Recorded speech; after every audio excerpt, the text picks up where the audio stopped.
So this post I was pretty sure that it's not just me. The scope to get sexually abused from a tattoo artist, nobody was surprised. Everyone was surprised because seeing the extensive history of abuse. If you see a lot of cases, you can see that there is a pattern.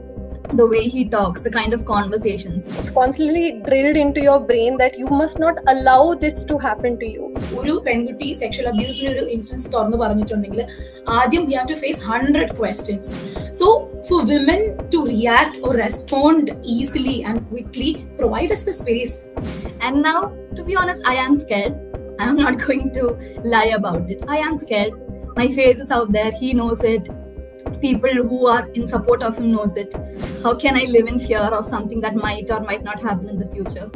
So until and unless I am sure that what I am doing right now today is 100% right according to me, I will continue to do it.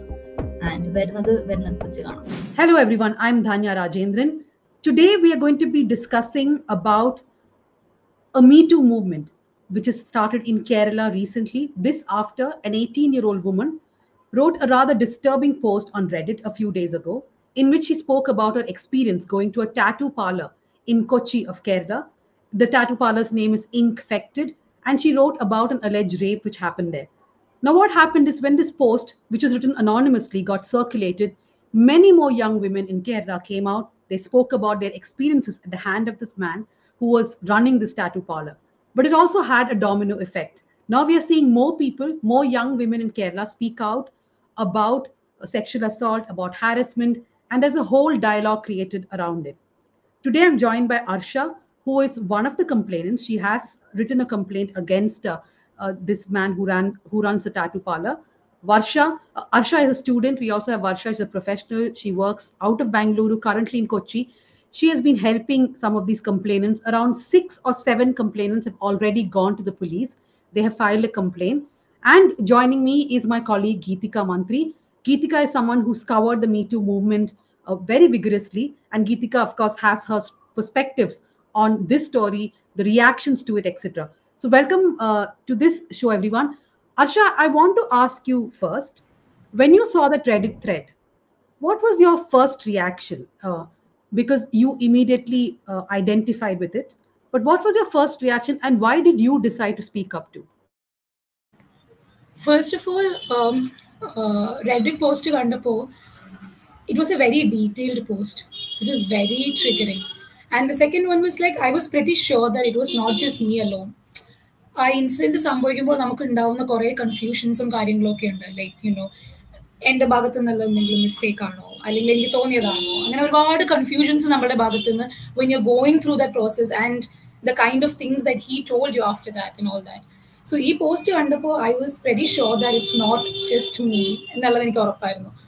So അങ്ങനെയാണ് എൻ്റെ ഒപ്പം എൻ്റെ couple of friends were also there. So we sat and we spoke about it. So we were talking about it and then we could see that we have a culture of വളരെ normalised ആയിട്ടുള്ള sexual abuse against women. അതായത് സ്ത്രീകൾക്കെതിരെയുള്ള sexual abuse ഇവിടെ വളരെ normalised ആണ് and that is scary.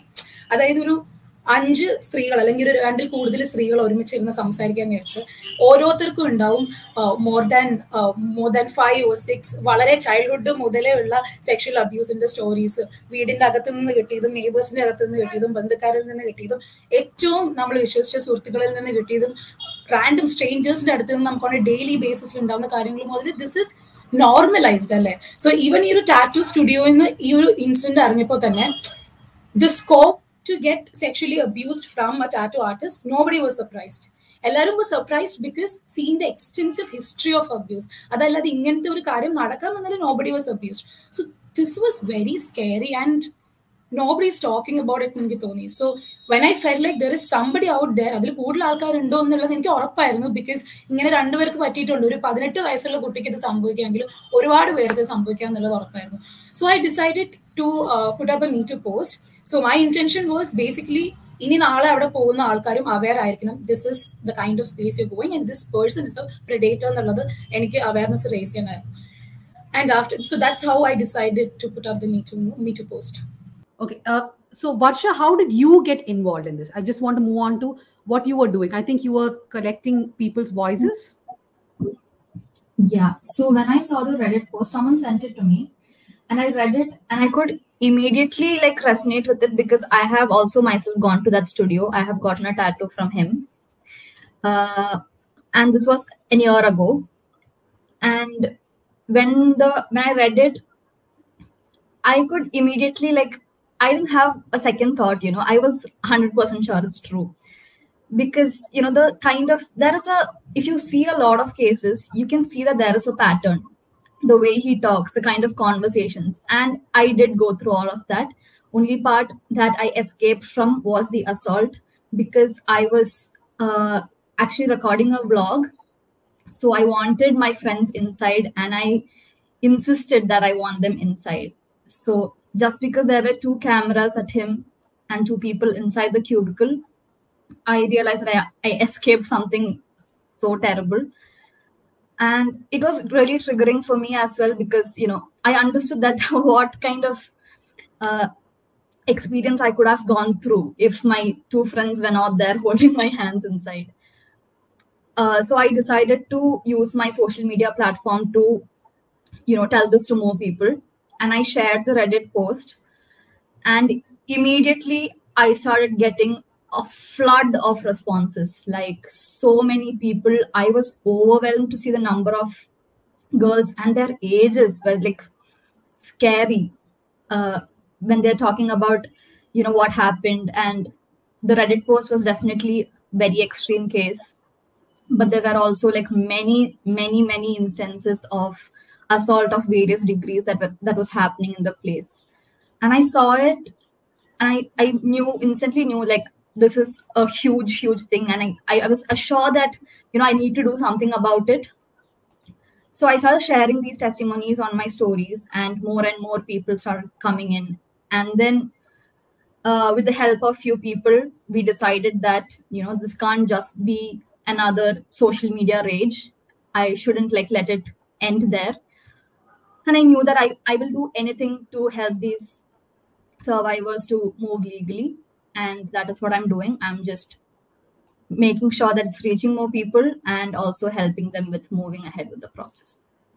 Arsha, when you first wrote about the Sujeesh, did you think that this many people will come out? I mean, you said that you had an inkling that perhaps more women will be out there, but the sheer number of women who spoke up, did you expect that? These many number I didn't expect, because this is literally like he has abused almost all the women who have gone there.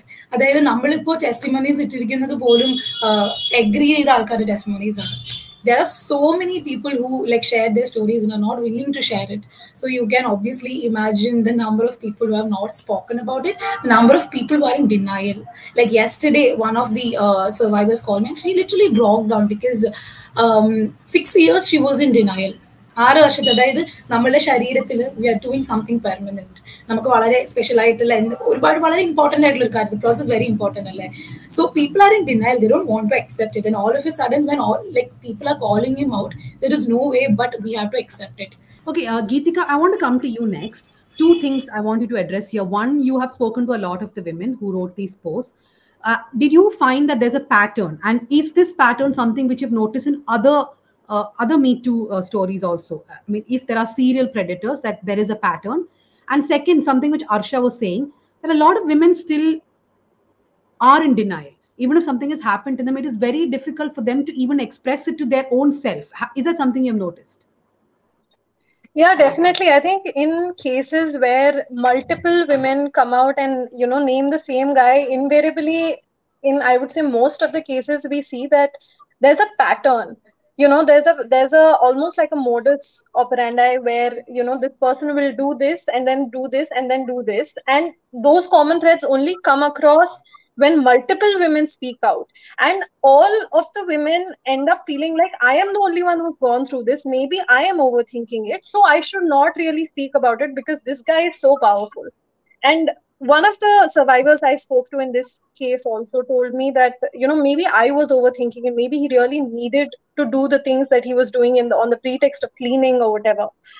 And, when she saw all these other people's stories, she noticed that there were patterns. She noticed that there was a pattern of him asking people to, remove their garment. There was a pattern of him, knocking off a few $100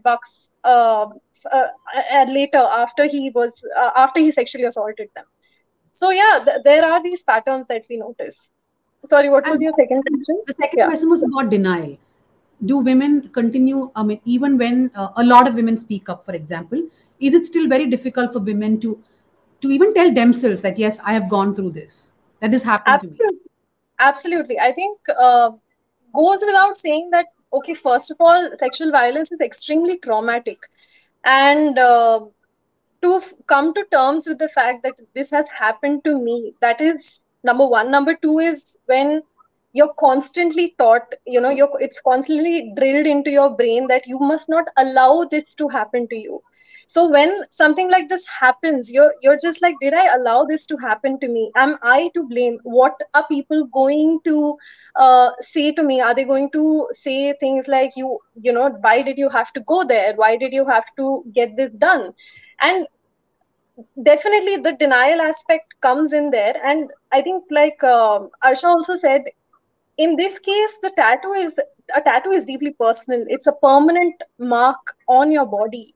So when it becomes associated with something as traumatic as sexual assault, I think a lot of women might be feeling the need to just tell themselves, oh, this didn't happen with me. It happened with so many women, but didn't happen with me. And I don't think they're to blame. All of us have to cope. It's an extremely traumatic event that happens. And now you have a permanent mark of it on your body. It's a violation. And it's something that could have been like such a personal thing, but it's now turned into something so traumatic. So definitely, I think there is denial. There is a feeling of being alone. There is a feeling that I am overthinking it, or maybe I was at fault. All of these factors do add to denial. So I want to come to Arsha and then Varsha. Something which Geetika mentioned now is that the reactions, right? Arsha, were some of the reactions real? I mean, I know that a lot of people supported you. We'll come to that also. But what about the other reactions? I saw people saying, "Endina avada poi, endina ivada tattoo eduthathu," and even the kind of media reports that came saying a tattoo in a private place, as if people are not allowed to get a tattoo wherever they want on their bodies, right? So tell us some of the reactions, and was that very overwhelming, Arsha? To be very honest, main ആയിട്ട് നമുക്ക് receive ചെയ്ത reaction എന്ന് പറയുന്നത് എന്തുകൊണ്ട് 2 years എടുത്തു, എന്തുകൊണ്ട് 2 yearsന് ശേഷം അല്ലെങ്കിൽ 3 years എടുത്തു, അപ്പോൾ എന്തുകൊണ്ട് പറഞ്ഞില്ല? If you had done it back then ഒരുപാട് പേര് സേവ്ഡ് ആണ്, എന്തുകൊണ്ട് ഇപ്പോൾ പറയുന്നു എന്നുള്ളതാണ്. സോ ഒരുപാട് സപ്പോർട്ട്, കുറെ നല്ല ഒരുപാട് ഇമ്മൻസ് സപ്പോർട്ട് നമുക്ക് സ്ത്രീകളിൽ നിന്ന് റിസീവ് ചെയ്തത് കൊണ്ടും ഇങ്ങനെയുള്ള കാര്യങ്ങൾ ഞാൻ ഒരുപാട് നോക്കിയിരുന്നില്ല. പക്ഷേ because I very clearly know that these are coming from men who have absolutely no clue what sexual abuse is. They have not gone through sexual abuse. The first question you are asked is why now? Why did you not speak up earlier? Exactly. If you check the comment sections, we can see that. Like, endone 2 years il mindila ennallarunnu. Yeah. And then what are the other things that people have been saying? So about how the comments enakku parayanullathu, I haven't responded to anyone iduvare. So what I want to tell to all of the people who have been asking us is like, these are told by people who have absolutely no clue what sexual abuse is. Okay, അതായത് sexual അബ്യൂസിലൂടെ കടന്നുപോയ ഒരാൾക്കും ഈ ഒരു comment പറയാൻ കഴിയില്ല. Because there is this immediate shock that comes with sexual abuse, then you denial, then victim blaming. You know what, how much victim blaming ഒരു കൾച്ചറാണ് ഇവിടെ exist ചെയ്യുന്നത്. അതായത് ഒരു പെൺകുട്ടി സെക്ഷൽ അബ്യൂസിന് ഒരു ഇൻസിഡൻസ് തുറന്നു പറഞ്ഞിട്ടുണ്ടെങ്കിൽ ആദ്യം we have to face 100 questions. നമ്മളെയാണ് ആദ്യം ഇങ്ങോട്ട് ചോദ്യം ചെയ്യുന്നത്. ഇത് എന്തുകൊണ്ട്, how could the abuser to, like, how could that particular person do this എന്നുള്ളതിന് പകരം നമ്മൾ എന്തിനാ അവിടെ പോയി, നമ്മൾ എന്തിനാ ഇങ്ങനെ ചെയ്തു, നമ്മൾ എന്തിനാ നമ്മൾ ആ സിറ്റുവേഷനിൽ എത്തിച്ചു എന്നുള്ളതാണ്. So for women to react or respond easily and quickly, provide us the space. നമുക്ക് സ്പേസ് പ്രൊവൈഡ് ചെയ്യൂ, നമുക്കൊരു സേഫ് ആയിട്ടുള്ള എൻവയോൺമെന്റ് പ്രൊവൈഡ് ചെയ്യൂ, നമുക്ക് ഈസി ആയിട്ട് ഇതിനെപ്പറ്റി സംസാരിക്കാനും കം ഔട്ട് ചെയ്യാനും ആയിട്ടുള്ളത്. That's it. So Varsha, from what Arsha tells me, the fact is that Kerala believes that it's a very progressive society, but a lot of the reactions which have come clearly show that there are people who look at sexual abuse or sexual assault not at all in a progressive way. The first reaction is to question the woman, why did you go, why did you do this? What do you have to say? what I have noticed is that a part of a society will go to any extent to find faults in women. അങ്ങനെയാണ് നമ്മൾ wire ചെയ്തിരിക്കുന്നത്. That's how we are brought up. And അത് വളരെ എന്താ പറയുക deep rooted ആയിട്ടുള്ള ഒരു problem ആണ്. We really need to address that. And ഈ ചോദിക്കുന്ന ക്വസ്റ്റ്യൻസ് തന്നെയാണ് ഇതിനുള്ള മറുപടിയും. Why women are not speaking up എന്നുള്ള ക്വസ്റ്റ്യനുള്ള answer is yourself. Because you have a tendency to not believe us, to not believe women. Society as a whole is not a survivor friendly, group. എപ്പോഴും ഇതില് കുറ്റങ്ങൾ കണ്ടുപിടിക്കാൻ എന്താവട്ടെ ഏത് ഡിഗ്രിയിലുള്ള assault against women ആണെങ്കിലും there are people, a lot of people, that which is alarming, who will find out faults and who will for sure victim blame. And that's exactly why victims are not, in a position to speak out about it. And also our judicial system and the process doesn't make it any easier. Also, I noticed that after the 18-year-old who wrote the Reddit thread, she did not want to file a complaint because of whatever her personal reasons are. She chose to not file a complaint. But the headlines in most Malayalam media said, Paradi illa, she does not have a complaint. Now, that's very different from she does not want to file a complaint, right? So when that news came out, Arsha, what were the reactions? What were people telling you? എന്നെ ഏറ്റവും കൂടുതൽ trigger ചെയ്തത് ഈ അടുത്ത് മലയാള മനോരമയുടെ ഒരു post വന്നിരുന്നു. എനിക്ക് കൃത്യമായിട്ട് ഇപ്പോൾ ഓർമ്മയില്ല. It was really really bad and misleading. അതായത് ഇത്രയും സെൻസിറ്റീവ് ആയിട്ടുള്ള ഒരു ടൈമിലൂടെ നമുക്ക് കടന്നു പോകുമ്പോൾ നമുക്ക് ഏറ്റവും കൂടുതൽ വേണ്ടത് മീഡിയയുടെ സപ്പോർട്ടാണ്. So this headline came out the day, അതായത് രാവിലെ like 1 full day in Metoo the whole thing is happening, like ഒരുപാട് മെസ്സേജസും കാര്യങ്ങളും. പിറ്റേ ദിവസം ഈവനിങ്ങോടുകൂടി നമ്മൾ കേസ് ഫയൽ ചെയ്യാണ്. സോ ഈ മെസ്സേജസ് ഈ മലയാള മനോരമയുടെ ഈ ഹെഡ്ലൈൻ ഒക്കെ പോകുന്നത് അന്ന് രാവിലെയാണ്. പരാതി ഇല്ല എന്ന് പറയുന്നു. പിന്നെ the way they have portrait the whole thing in a very ugly manner, very misleading manner. When you very clearly know that there are so many men out there already നമ്മളെ വിക്ടിം ബ്ലെയിമിങ് ചെയ്യുന്നതും already നമ്മളെ ഇത്രയും ക്രൂശിക്കുന്ന ഒരുപാട് പേരോടെ ഉണ്ടെന്ന് അറിയുമ്പോൾ ഇത്രയും ഒരു ഒട്ടും സെൻസിറ്റീവ് അല്ലാത്ത രീതിയിൽ ഒരുപാട് മീഡിയാസ് പോർട്രേ ചെയ്യുന്നുണ്ടായി. But then I think majority of the medias covered it in a right way only. They were very supportive. ഇങ്ങനെ 1-2 ന്യൂസ് കണ്ടു. It was very deciding. But then we decided to not really share it on Instagram and all, because at least Instagram എങ്കിലും നമ്മളുടെ ഒരു spaces എങ്കിലും കുറച്ച് safe ആയിട്ട് ഇരിക്കട്ടെ, അല്ലെങ്കിൽ ട്രിഗറിങ് ആകണ്ടല്ലോ എന്ന് കരുതി. No, I'm not only talking about the media. I'm asking about the general reaction, because what I've seen is when Geetika can add to this, Geetika can come in also. When we cover Metoo, the first question we asked is, did they give a police complaint? Did they go to the police? So Geetika, can you address that the movement is not exactly about going to the police? The notion of justice is different for different people. And what Arsha was saying, this constant questioning, why did you not talk about it at that point of time? Why did you not say it when it happened or 1 week after it happened? So I'll go bit by bit. Firstly, this whole thing that why did you not give why are you speaking up now? Why not earlier when it happened? Now,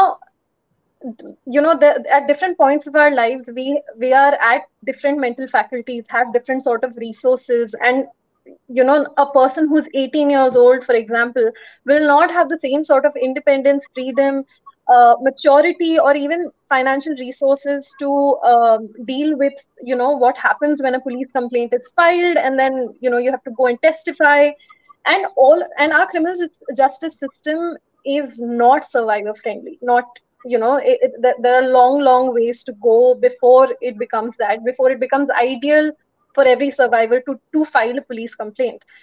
So not everyone is prepared to go through the whole process, invest years into it, and a lot of times it's very re-traumatizing.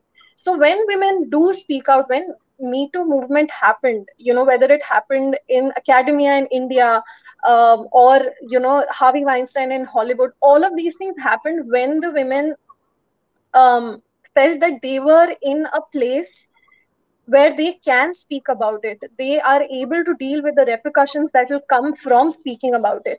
And that is very important to consider. And again, from there, going to, the idea of justice. For a lot of women, I think what sexual abuse generally does, regardless of whether it's a man or a woman or anybody else, is that it takes away agency, it takes away voice, it inflicts trauma. So for a lot of people who are survivors of abuse, the acknowledgement of it and the ability to say it out loud and be believed in itself is a huge thing. So when a lot of people speak out finally about abuse, their motive is not to file a police complaint, fight a case for years, do this, do that. Their ability, it's justice is about them telling their story, about them being believed, about them finally coming out with it. And there are arguments, of course, to it where it's like, but what about a due diligence? What about this and that? But I think when we are talking about historical oppression, that is sexual violence against women, we also need to have some space to have these discussions and say that, okay, in an ideal world, every woman, every person should be able to go to the police and file a complaint and go and get justice in legal terms. But that is not the world that we live in. So the Me Too movement is about calling out men, calling out like historical oppression and misogyny and sexual violence that has happened in very institutional and systemic formats. It is about that. And, of course, there is a sense of justice to it. And it may not be like legal or criminal justice. So, Varsha, if I could come to you, I mean, before I come to you, just to also elaborate on what Geetika was saying, that it's not about the police complaint. I mean, I've got a lot of messages on my Instagram and Twitter of people asking, but if women are not ready to complain, what is the outcome of all this? The outcome of all this need not be sending a person to jail. The outcome of this is to speak up. The outcome of this is to tell people that, look, here is a man who has sexually abused women, who's capable of doing it to other women. The next question to ask is, but how do we know that they are not lying? I mean, just close your eyes and think. 15, 20 women who have never seen each other in their lives, who have no clue who the other person is. Why would they all of a sudden decide one fine morning that I want to accuse this man of sexually abusing me? What do they gain from it, right? Except the questions asked to them. We have covered Me Too for many years now, and I can tell you the most trauma is experienced by women who speak up, not by men who are spoken about. We have seen Chinmayi's case in Tamil Nadu, where she hardly had any work for years after speaking up against a lyricist, an ideologue, Vairamuthu. We have seen so many, we have seen Priya Ramani dragged to court. The point is that women have suffered even after speaking up, even after the Me Too movement came. The question to you, Varsha, is how much of the questioning to you was, where is the police complaint? Why are you not going to the police? Was there a lot of discussion around that? Yeah, definitely. Everybody wanted to know if we are moving legally. That was the most asked question, obviously. And definitely it takes time, right? Like the survivors can't instantly decide to move legally for obvious reasons, because they know what is awaiting them if they decide to move legally.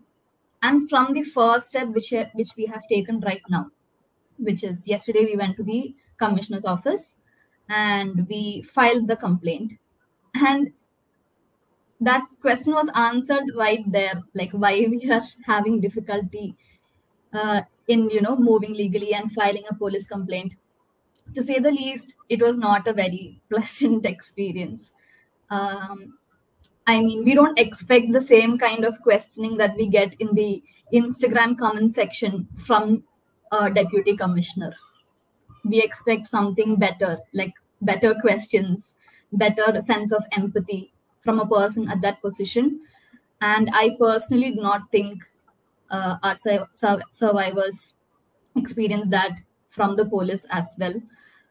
So basically, that's the reason, it's not a survivor friendly situation which we have in our society, which is what is definitely stopping us from speaking up about such issues. Arsha, if I could come back to you, you have, of course, written the complaint and given. There are many other women. Now, covering Me Too, from my experience, I'm just saying that initially there may be a lot of support, but people do move on, including the media and other people who are there with you on social media now. You will be left to deal with the consequence of the case you file mostly, right? Are you prepared mentally now for that? I think I am. ഞാനും അതുപോലെ ബാക്കി നമ്മുടെ ഒപ്പം വേറെ case file ചെയ്തിരിക്കുന്ന 5 to 6 people. I think all of us are ready for it because it's very important.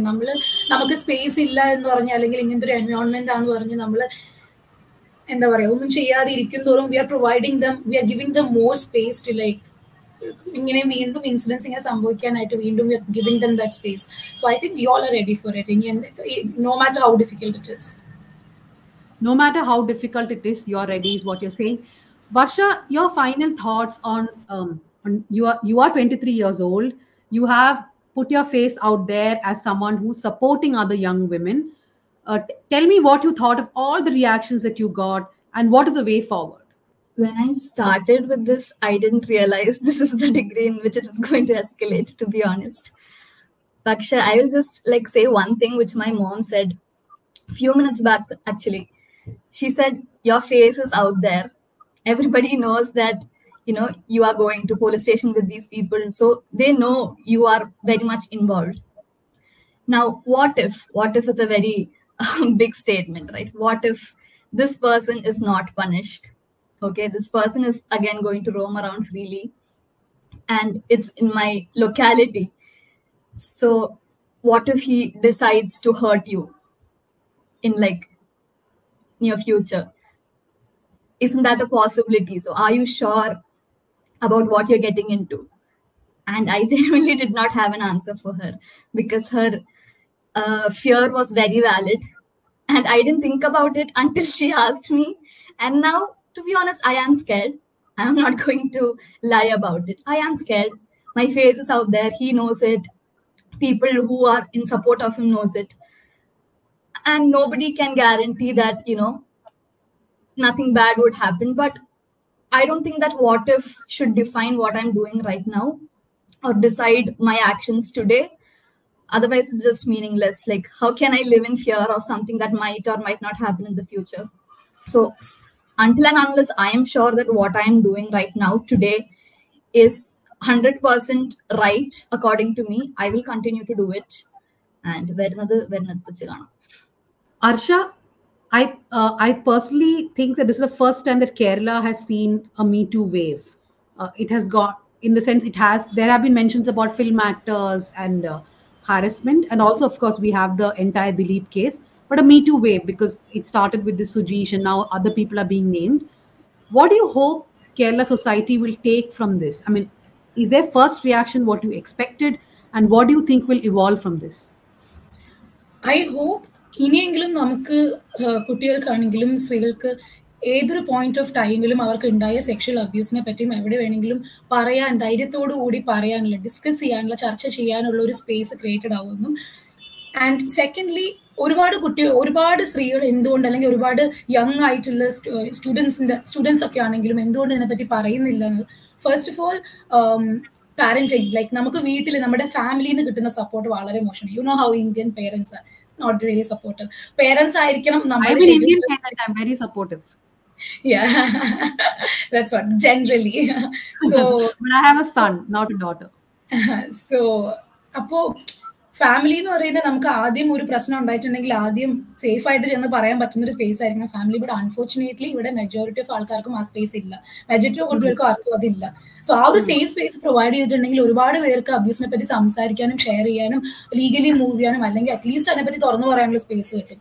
So I hope with this Me Too movement, like ആ ഒരു space created ആവും. അതായത് അബ്യൂസിനെ പറ്റി ഒരു റിലക്റ്റൻസും ഇല്ലാതെ സംസാരിക്കാൻ പറ്റുന്ന, സപ്പോർട്ട് ഉണ്ടാവുന്ന, ഉറപ്പോടുകൂടി സംസാരിക്കാൻ പറ്റുന്ന ഒരു സ്പേസ് ഉണ്ടാവുന്നതാണ് ഞാൻ എക്സ്പെക്ട് ചെയ്യുന്നത്. And did you think the reactions which came were almost what we expected, the negative and the positive? ഇത്രയും മാസീവായിട്ടുള്ള, ലൈക്ക് ഇത്രയും സ്ത്രീകൾ തുറന്നു പറയുന്നുണ്ടാവും എന്ന്, ബിക്കോസ് എല്ലാം വളരെ ഡീറ്റെയിൽഡ് ആയതുകൊണ്ട് ഒരുപാട് സ്ത്രീകൾക്ക് ഇത് വളരെ ട്രിഗറിങ് ആയിരുന്നു. Like a lot of women, like the details were very triggering for them, and that kind of forced them to talk, like encourage them to talk about it. So itrayum responses expect idilla, but yeah, but the kind of negative comments, victim blaming and all were expected. So yeah.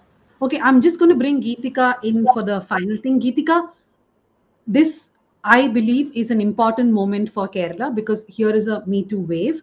Not only that, Simultaneously, we are seeing the Dilip case almost reaching an end. We are going to see the appeal in the Franco case, and there is an entire event unfolding in Thrissur School of Drama, where a young student, a first-year student, has come out alleging that she was raped by the dean. So multiple things happening. What do you think should be the first thing that people have to learn from the Me Too movement, especially about this notion of justice and how to be an ally? I think overall, something that we can all take away, and especially men should take away from the Me Too movement, is that this is not okay. You can't do whatever you want and get away with it, because women are speaking up. We know that, now we know, many of us know at least, that we are not alone. That is one. And I think overall, I think in terms of being an ally, what we can do is, first of all, believe survivors when they tell their stories. You are not the judge and jury. You are not the police doing the investigation. They will do their due diligence. As if you're not in these roles, I think the first thing you can do is believe a survivor. Listen, believe. And I understand that it's the Me Too movement has also sort of led to a little more debate about what happens to the men and all of that. But I would say that even if you can be an ally, even if a man has been accused, you don't have to immediately say that I believe the survivor, and the man that I know, who could be a loved one, who could be a friend, who could be a brother, a father, whoever, is a bad person. You don't have to suddenly shift loyalties, but you also don't have to immediately come out and start disbelieving and having smear campaigns against people, and ask questions which are along the lines of victim blaming, which we've been trying to we've been trying to answer and tell you this is why women don't speak up since 2017-18, when the first Me Too movements were happening. So I think being an ally, first and foremost, is about believing. Secondly, it's about holding space. It's about creating a space where women can feel, women or anybody who suffered any sort of abuse or violation can feel comfortable coming up and telling their story, and not their first fear is not, oh my God, what if they think I am responsible? I think that is a culture that hopefully we are calling out more, and moving towards constructively addressing also. So I think once we start doing these two things, believing, holding spaces, and not trying to be the judge, jury, and executioner, if that's the correct phrase, I think we are going to be off to a better start. Arsha? I think one thing I want to highlight here is, to all abusers and predators out there who are watching this, either social media power in all women, like everybody is connected. Or abuse നടക്കുമ്പോൾ അത് സ്വന്തം വീട്ടിലോ സ്വന്തക്കാരോടോ പറഞ്ഞില്ലെങ്കിൽ കൂടി ഇൻസ്റ്റാഗ്രാമിൽ ഇരിക്കുന്ന ഒരു random സ്ട്രേഞ്ചറിനോട് ആ കുട്ടി തുറന്നു പറഞ്ഞിട്ടുണ്ടാവും. So like there is no way out of it. So everybody is connected. The women all around the world, everyone is connected during this time. So nobody can get away with it easily. So yeah. So Varsha said she is feeling a bit scared, but she will go on doing what she has to do. Arsha says that this is a warning for everyone out there. Geetika says, let's hope this is a new beginning. I just want to conclude this whole session saying, we can of course have really dramatic programs and shout at each other or shout at the people watching, but the whole point of having this conversation was to talk about Me Too. I was in an event the other day with advocate Najma. She is part of Harita movement. She was part of Harita movement, which is part of the IUML, and that entire movement, they were all disbanded when they spoke about sexual harassment by men in the IUML. But during the course of that conversation, she said something which I really took a lot from. She said, what is justice? What is the notion of justice? Should it be that there should be a police case, that there should be a judgment in favor, there'd be a conviction or acquittal? Is that a sense of justice? And she pointed to the Bishop Franco case. Franco has been acquitted now. When it goes for an appeal in the High Court or the Supreme Court, maybe he will get acquitted again. But in many people's viewpoints, he is still the man who has raped the nun, and they believe her version. So maybe justice for her will be delivered by those people who believe in her and not necessarily by the court. So notion of justice can differ for different people, and it need not be the same for everyone. And that is something which people who comment on social media have to understand, that everyone who speak up about Me Too do not want to go to the police. And to all those people asking, why did the first woman who spoke on Reddit not go and file a complaint? Imagine you're an 18-year-old. You have gone through such trauma. You have taken the first step to even speak up about this. That would have been so difficult, right? To even write about it on Reddit. How many 18-year-olds can do that? How many 40-year-olds like me can do that? Very few people can do that. I just disclosed my age. But yes, the point is, it's very difficult for women to speak up. And maybe she did not expect anything from speaking up. She just wanted to put it out somewhere there. And when she did, she may not even expected a lot of other women to speak up, which made it a chain effect, right? So to expect her to go to the police station, for her parents to accompany her, is a little bit much, as long as we have not created an atmosphere for every woman, every girl child to feel safe, every parent to take their child to a police station and say, look, my child has gone through this, I want to file a police complaint. Till then, all we can do is believe survivors, help, and forget these questions. What will happen to the man? What if the woman is lying? These are all deterrents in a movement. Ask the question, what happened to women who spoke up in Me Too? I urge you to go back and read things which have happened to women who have spoken up. Pretty things have not happened to them. A lot of them are still suffering. And those are the stories you should be reading about. Thank you very much for joining this conversation. And I have to sign off saying that independent media like the News Minute needs your support. Imagine a world without independent media. Do you like that world? Then fine. If you do not like it, then do support independent media. At the News Minute, we have a membership program. Do become a member, subscribe to our YouTube channel, etc. Thank you, Arsha. Thank you, Varsha. And thank you, Geetika.